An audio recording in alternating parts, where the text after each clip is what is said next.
Welcome to the lectures for Week 4 on how to conduct a successful job interview. Making the most of a job interview is a shared responsibility.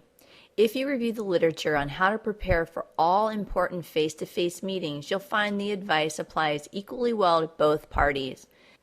If it's your job to hire a new employee, you better be as well prepared as the applicants.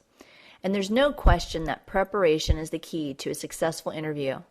So while the focus of this lecture will be primarily on the hiring side, the interview really offers a 360-degree perspective that fosters complementary skills.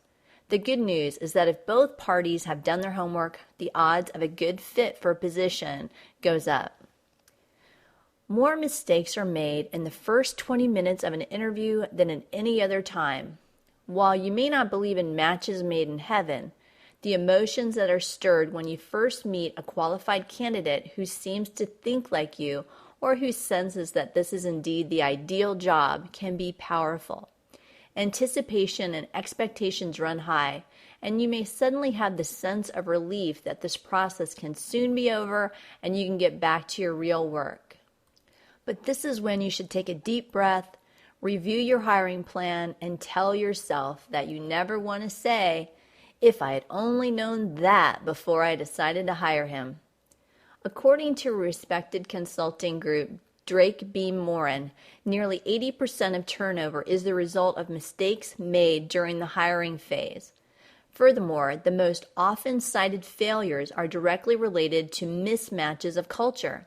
Culture can include soft skills, behaviors, and attitude. In fact, many successful hiring managers believe strongly in hiring for attitude and training for skills.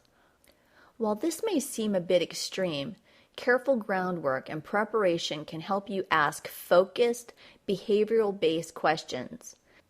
They will give you a clearer insight into the candidate that goes beyond skill and task matching. Front-end preparation should include the following. Identify skills and competencies. The job description should be clear and serve as an important yet basic screen. Identify the previous employee's successful attributes. Interview those who've excelled in similar positions. Ask yourself, what are the 2 or 3 personal qualities you'd most like to find in the successful candidates? What personality qualities are you looking for? Do keep in mind that a personality difference between employees does not always indicate a performance difference. While making sure the work content is well understood, of equal or greater importance is the context in which the position will function. The importance of job context often comes into play when interviewing and hiring. For example, when looking for a great librarian or information specialist, ask yourself if the candidate will be primarily involved in information analysis only. How much control will this person have over the typical parameters of his or her work? Will he or she, as librarians have done for centuries, add value by determining what information is required, deciding upon the best and most trusted sources, and categorizing and presenting the results so they're easy to comprehend? Will there be an emphasis on working closely with end users? Will the candidate teach users how to search for information and utilize it in the context of the job? Will he or she explain how to rank the quantity and validity of different information sources? Thinking through the job's context will lead you to place more or less value on traits and skills that will increase the opportunity to make a great hire. I'm going to list a few broad skill categories with which to do a first sorting. Investigative. This means that a candidate in this job category performs well at jobs that involve explorative scientific research skills, but may not require a great deal of interaction with other departments or work groups. This person loves to solve complex puzzles and is self-directed.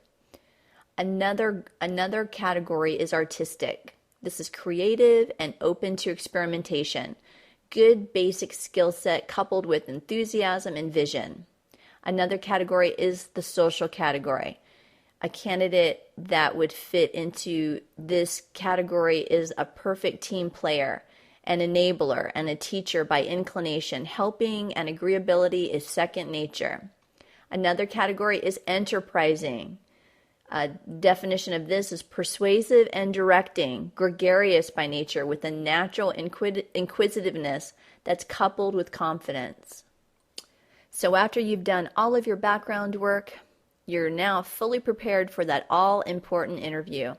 You may have already spent some time with the candidate on the phone to make an initial determination of baseline skills.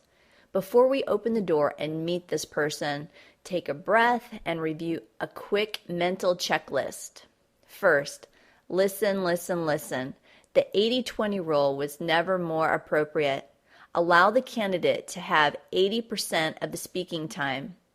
Many people get uncomfortable with silence. Don't let this be you. Trust me, you will learn more in the time you have by being an active listener and by asking reflective questions than through any other means.